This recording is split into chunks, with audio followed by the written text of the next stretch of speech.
There are two reasons why you should buy the Samsung Galaxy S8 Plus over the Galaxy S8: more pixels and better battery life. The hardware is nearly identical between the two models with the exception of the battery capacity and adjustments necessary for a larger display. The Plus features a 6.2-inch Super AMOLED display with a QHD resolution and 18:9 aspect ratio. Because of this larger display, the S8 Plus will be larger in the hand than the S8. It's about as small as a phone with this screen size can get, and while it's not ginormous, it's considerably larger than the S8 and will need two hands to use. With that said, it feels incredible in the hands. This is the nicest phone ever mass-produced. The curved edges and combination of materials like metal and glass obliterate the competition in the design department. Even Apple's iPhone can't quite match Samsung's build quality. The display is incredible, and the more you get, the better the experience will be. If you're a fan of large smartphone displays, you cannot beat this one. The contrast and brightness are spot on. While it may not be noticeably better than the display found on Samsung's Galaxy S7 flagship, it still produces a better experience than the LCD panels found on the iPhone or even the LG G6. Now, we could spend a whole separate video looking at the features available in TouchWiz, but the ones I want to focus on in this video include the one-handed feature and the features associated with the launcher. Samsung has a neat one-handed mode that will shrink the display down a bit with a triple tap of the home button or a diagonal swipe up from the bottom of the screen. Once again, because the display is so large and so unusually tall, you'll want to consider enabling this feature. You can also make changes to the home screen by putting your apps towards the bottom half of the screen and/or using Edge Screen to view a couple rows of apps from a swipe in from the edge of the screen. Links below to a video where we discuss this setup in detail.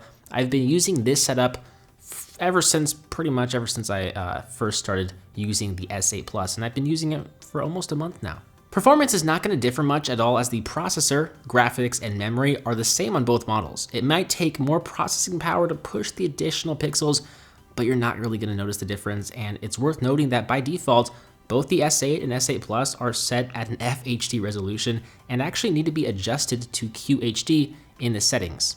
That is, if you want a QHD resolution. Regardless, the option to tweak the resolution is nice. In my opinion, Samsung missed an opportunity to include two rear-facing camera sensors inside the S8 Plus.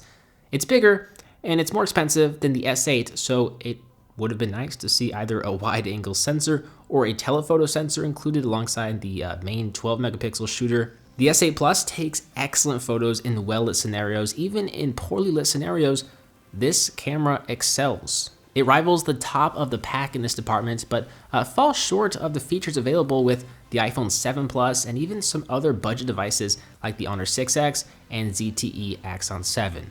When you consider these budget smartphones that cost half the price of the S8 have dual rear-facing cameras, you kind of scratch your head and wonder why Samsung didn't do that in their flagships. But the number one reason why you should buy the S8 Plus is for the improved battery life. It features a 3500 mAh battery that should last you a full day of moderate to heavy usage. Unless you're frequently using Google Maps or playing games, it should last you a full day of use with no real sweat.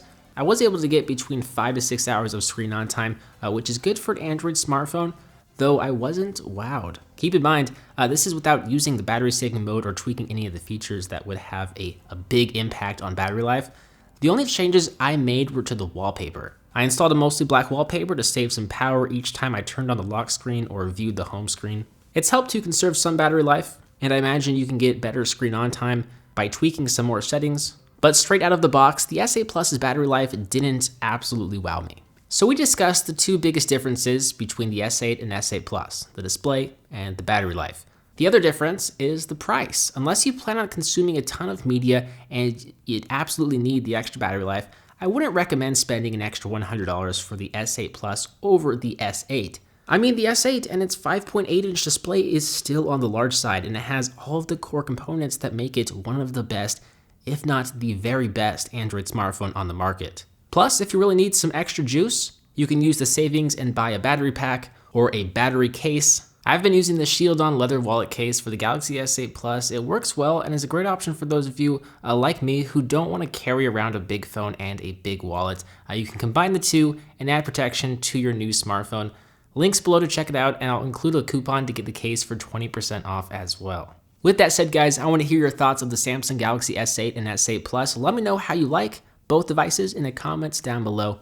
Thumbs up are much appreciated. Feel free to subscribe if you're brand new to PhoneDog.com. As always, I'm BoHD from PhoneDog.com. I hope you enjoyed this video. Thank you for watching, and I will see you right back here in the next one. See ya.